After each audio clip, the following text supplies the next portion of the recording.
Баршаңызға қайырлы күн достар, сіздермен бірге Кәмшат арнама қош келдіңіздер. Бүгін сіздермен өте нәзік болып шығатын молочная девочка тортының рецептімен бөлісетін боламын. Видеоны соңына дейін қараңыздар. Торттың қамырын дайындауға кірісеміз. Ең сапалы табиғи қойылтылған сүт, яғни сгущенканың үстіне бөлме температурасындағы жұмыртқамызды жарамыз. Барлық ингредиенттердің бөлме температурасында болғандығы абзал. Барлық жұмыртқамызды жарып, біркелкі масса болғанша венчиктің көмегімен араластырамыз. Сгущенканың сапалы табиғи болуы өте маңызды рөл атқарады, сондықтан сапалы табиғи сгущенканы қолдануды кеңес беремін.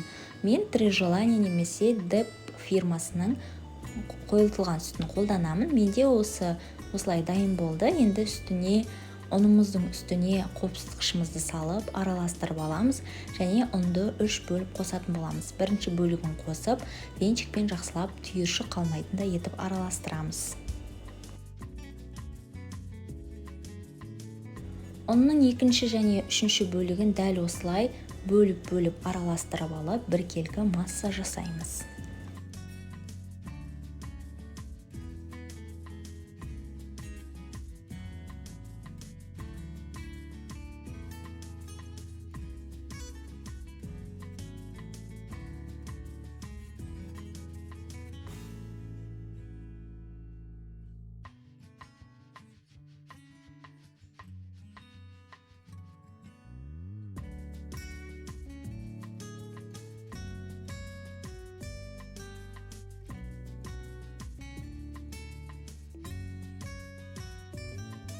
Бізде осындай консистенциядағы қамыр пайда болады. Енді пергамент қағазымыздың үстіне 2 ас қасық көлемінде қамыр салып, толықтай жұқа етіп жайып шығамыз.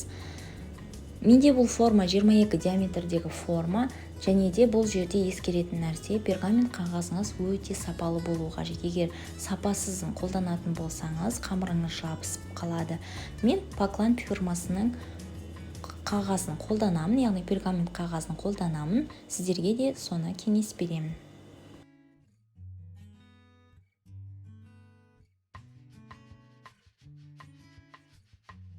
Осылай біреуіне жайып болғаннан кейін екінші пергамент қағазымызға формамызды қойып, екінші рет дәл солай жайып шығатын боламыз. Барлық қамырларымызды осылай жайып аламыз.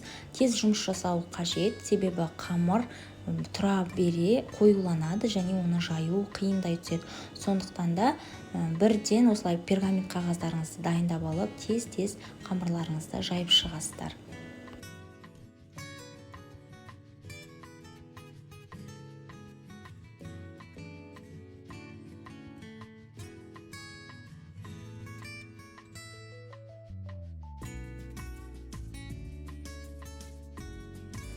Алдын ала 180 градуста қызған пешімізде 5 минуттай қызарғанша пісіреміз. Крем дайындауға кірісеміз. Салқын, табиғи 33%-дық кілегейіміздің үстіне қантымызды қосып, миксерлейміз. Миксерлеген кезде өте қатты, ұзақ уақыт миксерлеп, сливкидің, яғни кілегейдің майын шығарып алмауымыз қажет. Бізде осындай консистенцияда массада болса жеткілікті.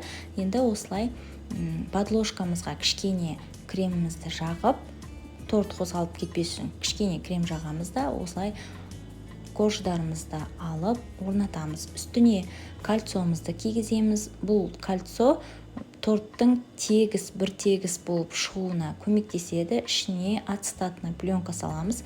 Егер сізде ацетатный пленка болмаса, пергамент қағазын осылай қиып орнатсаңыз болады.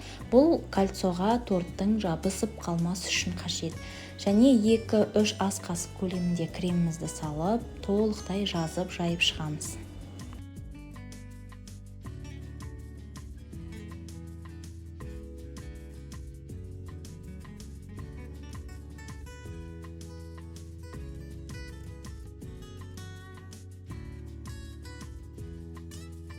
Екінші коржымызды да салып, және пропитка жасаймыз. Мен бірінші коржда ұмытып кеттім.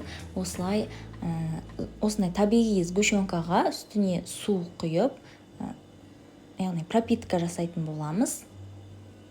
Осындай силиконды щетканың көмегімен жағып шығамыз және үстіне кремімізді салып, толықтай жағамыз. Бұл бізде корждардың өте нәзік болып шығуы үшін қажет.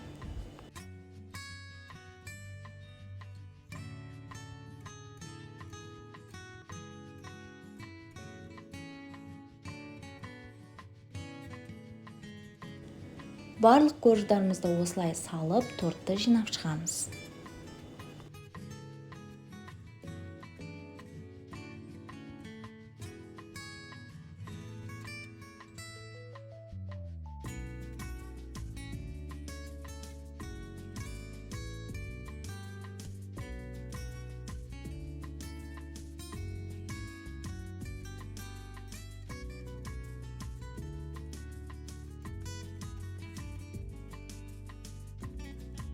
Ең соңғы коржымызды да бетіне салып, үстіне кремімізді салып, барлығын жақсылап, тегістеп шығамыз. Мен осылай шпательдің көмегімен тегістеп шықтым. Үстіңгі бөлігі болғандықтан жақсылап тегістегендеріңіз абзал.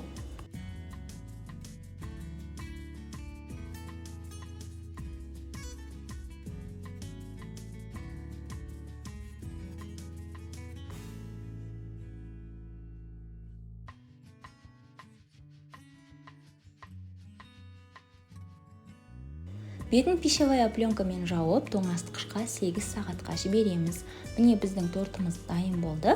Бетіндегі пленкасын аламыз. Егер сіз қаптайтын болсаңыз, сыртқы крем дайындайтын болсаңыз, онда осылай кольцосын алып тастап, сыртқы кремдерінің барлығын жинап алып, черновая обтяжка жасайсыз. Яғни бірінші реттік обтяжка жасап, содан кейін кремін жағатын боласыз. Біз бұл өзімізге жасалған бір мерекеге дайындалған торт болғандықтан мен ешқандай да обтяжка жасамаймын, сыртына крем жасамаймын. Қосымша осылай шпательдің көмегімен толықтай жағып шығамын кремді, және де тегістеп шығамын үстіңгі жағында. Менде бір коржды алып қалған болатынмын. Осы коржды үгітіп, яғни блендермен үгітіп алдым. Қолмен де үгітуге болады. Осылай үгітіп алған коржымызды сыртына қаптайтын боламын. Немесе вафельді крошкамен де қаптауға болады. Ол да өте әдемі көрінеді.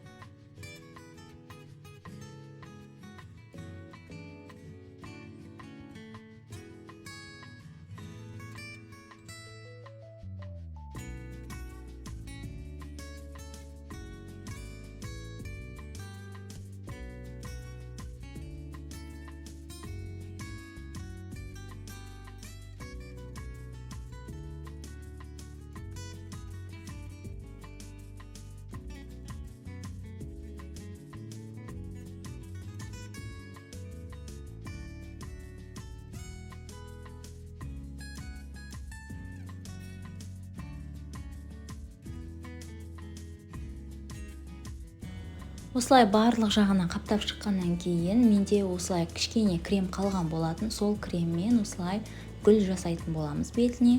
Тортты өз қалауыңызша әрлесеңіз болады. Мен осылай қалған креммен және де жеуге келетін моншақтарды ортасына сеуіп жасаған болатынмын.